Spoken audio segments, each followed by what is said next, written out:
Hello! అందరూ ఎలా ఉన్నారు? ఇవాళ పిండి పులిహోర చూపిస్తాను. దానికి కావాల్సిన ఇంగ్రీడియెంట్స్ అన్నీ స్క్రీన్ మీద ఉన్నాయి. సో, క్విక్‌గా ఇంగ్రీడియెంట్స్ చూసేద్దాం. మినప్పప్పు, ఆవాలు, శనగపప్పు, పల్లీలు, కరివేపాకు, ఎండుమిర్చి, గ్రీన్ మిర్చి, చింతపండు అండ్ ఇంగువ. అలాగే పిండి కూడా తీసి పెట్టుకున్నాను. ఇప్పుడు ఒక కడాయిలో మనం తీసుకునే గ్లాస్ని బట్టి ఒక గ్లాస్ అయితే ఒక గ్లాస్కి 1.5 to 1/3 వాటర్ పోసుకోవాలి. నేను 1/3 పోసుకుంటున్నాను. సో 1/3 వాటర్ పోసుకున్న తర్వాత అందులోనే కొంచెం సాల్ట్ కూడా యాడ్ చేసేయాలి, తగినంత సాల్ట్. ఎంత చేసుకుంటే దాన్ని బట్టి సాల్ట్ యాడ్ చేసిన తర్వాత అవి బాయిల్ అవడానికి వెయిట్ చేయాలి. ఇలా బాయిల్కి వచ్చిన తర్వాత అందులో ఒక 2-3 స్పూన్స్ ఆయిల్ వేసుకుంటే పిండి ముద్దగా రాకుండా విడివిడిగా వస్తుంది. సో ఆయిల్ వేసుకుని పిండి కూడా వేసేసుకుందాం.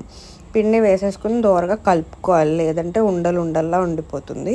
సో అలా ఉండకుండా కొంచెం కలుపుకొని మూత పెట్టేసుకుని పిండిని ఉడకనివ్వాలి. ఇప్పుడు వేరే కడాయిలో నూనె తీసుకుని ఇందాక చూసిన పోపు సామాన్లన్నీ వేద్దాం. మినపప్పు, శనగపప్పు, మిర్చి, పల్లీలు, ఫస్ట్ కరివేపాకును, గ్రీన్ మిర్చి వేయొద్దు. ఇవి కొంచెం దూరగా వేగిన తర్వాత కరివేపాకు, గ్రీన్ మిర్చి వేయండి. ఇలా వేసిన తర్వాత మళ్ళీ ఇంకొంచెం సేపు వేగగానే అప్పుడు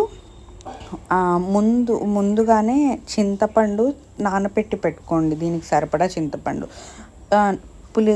ఇది నిమ్మకాయతో కూడా చేసుకోవచ్చు. నిమ్మకాయతో చేసుకునే వాళ్ళు నిమ్మకాయతో, నేను ఇక్కడ చింతపండుతో చేస్తున్నా.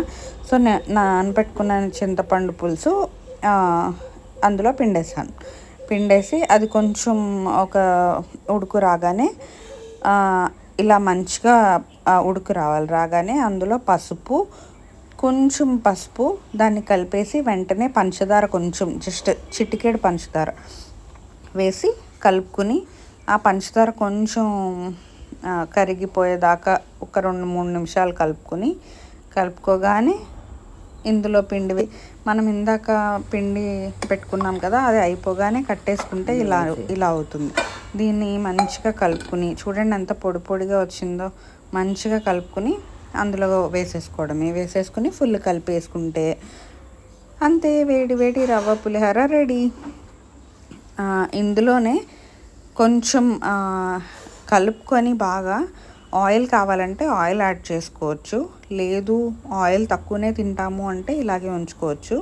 నేను కొంచెం ఆయిల్ యాడ్ చేస్తున్నాను, నాకు తక్కువ అనిపించింది.